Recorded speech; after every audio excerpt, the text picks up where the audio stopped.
ओम शांति। आज 16 फरवरी 2024 की बाबा की साकार मुरली है। मुरली के महावाक्य हैं, मीठे बच्चे अब अशरीरी होकर घर जाना है, इसलिए जब किसी से बात करते हो तो आत्मा भाई भाई समझ बात करो। देही अभिमानी रहने की मेहनत करो। प्रश्न है, भविष्य राज तिलक प्राप्त करने का आधार क्या है? उत्तर है, पढ़ाई।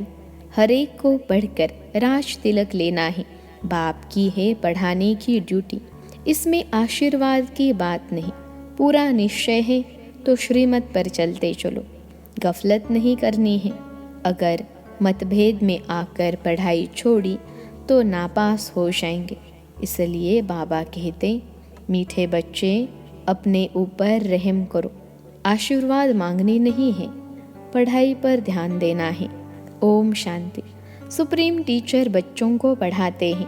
बच्चे जानते हैं परमपिता परमात्मा पिता भी है, टीचर भी है। ऐसा तुमको पढ़ाते हैं जो और कोई पढ़ा न सके।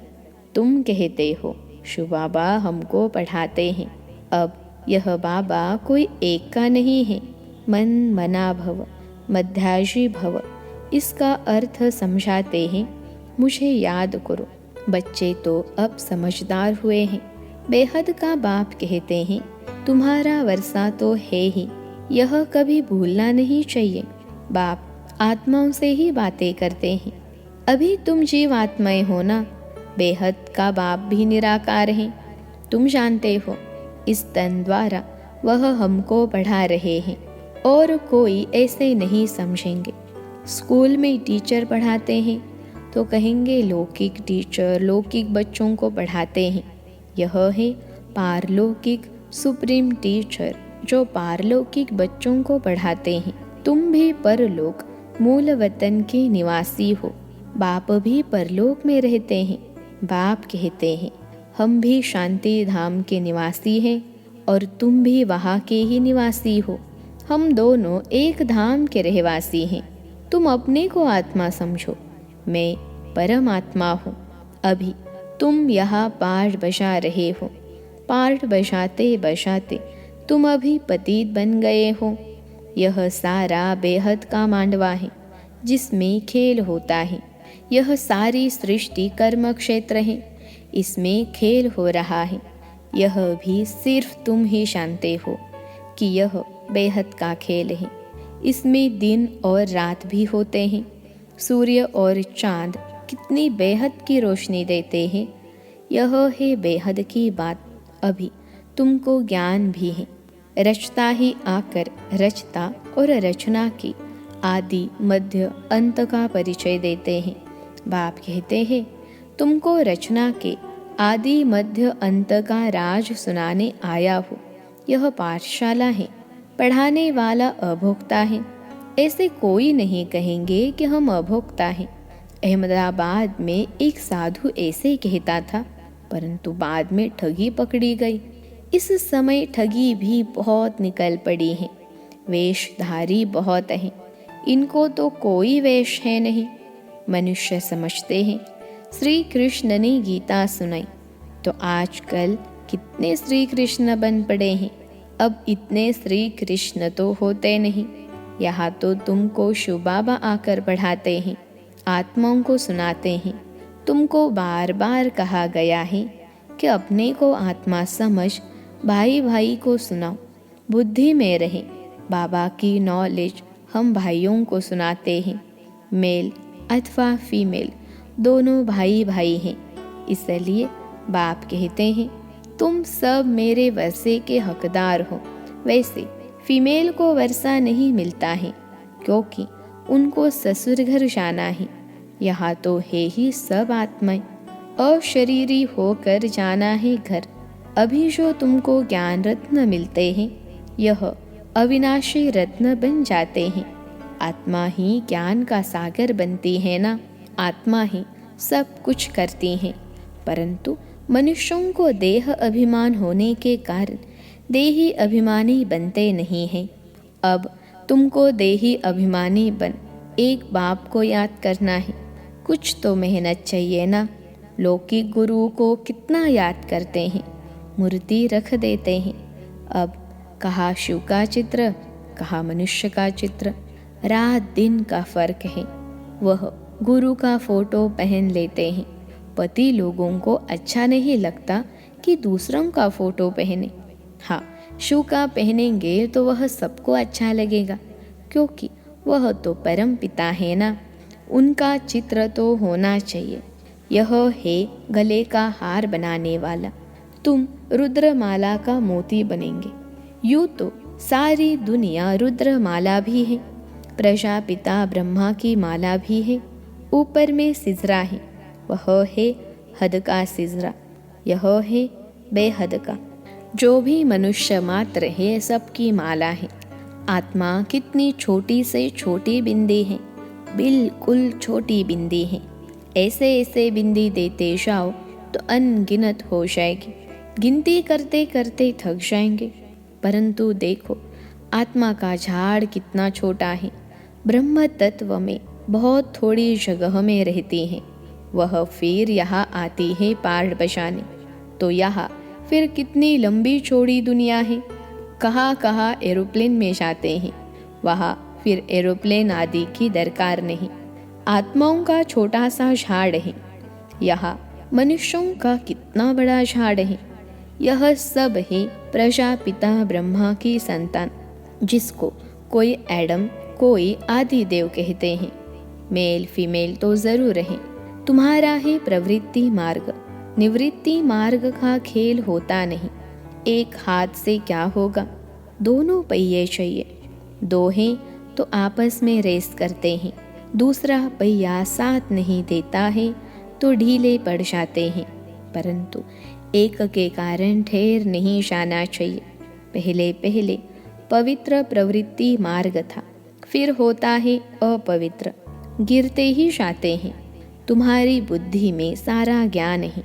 यह झाड़ कैसे बढ़ता है, कैसे एडिशन होती जाती है, ऐसा झाड़ कोई निकाल न सके।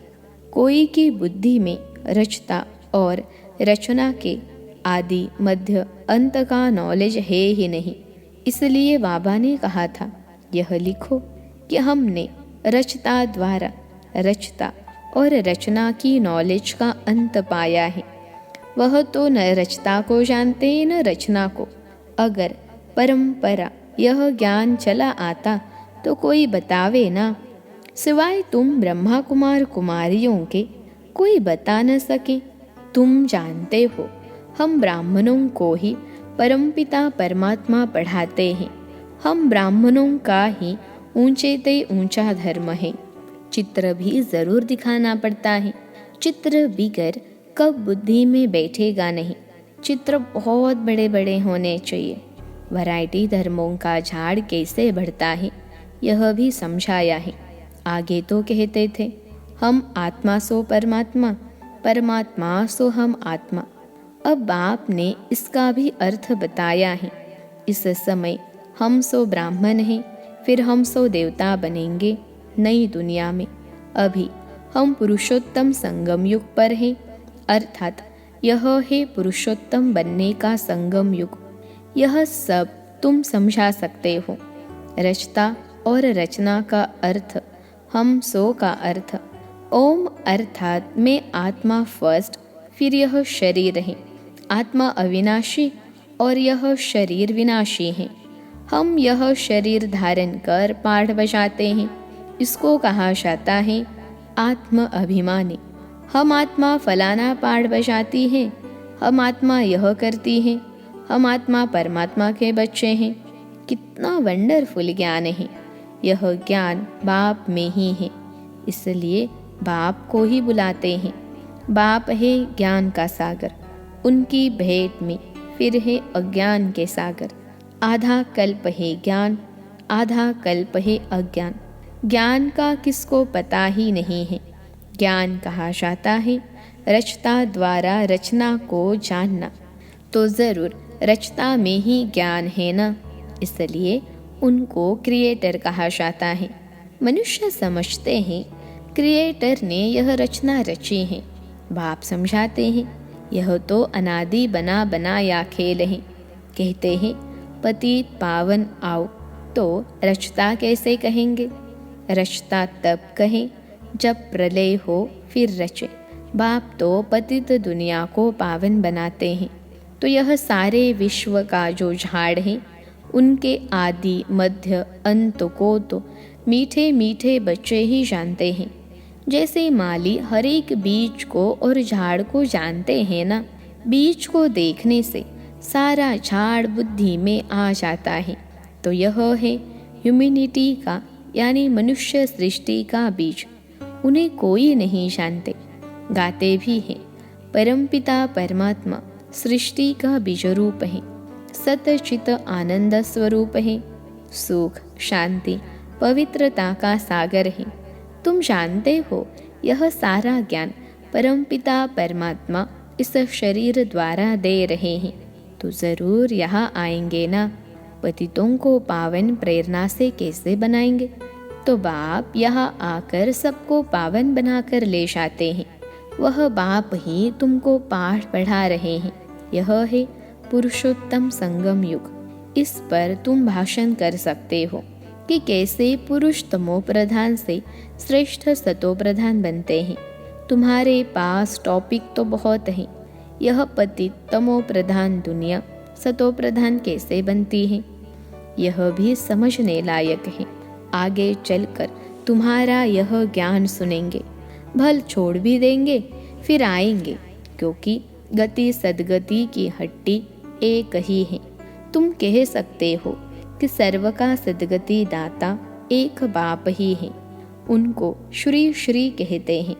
श्रेष्ठ से श्रेष्ठ हैं परमपिता परमात्मा। वो हमें श्रेष्ठ बनाते हैं।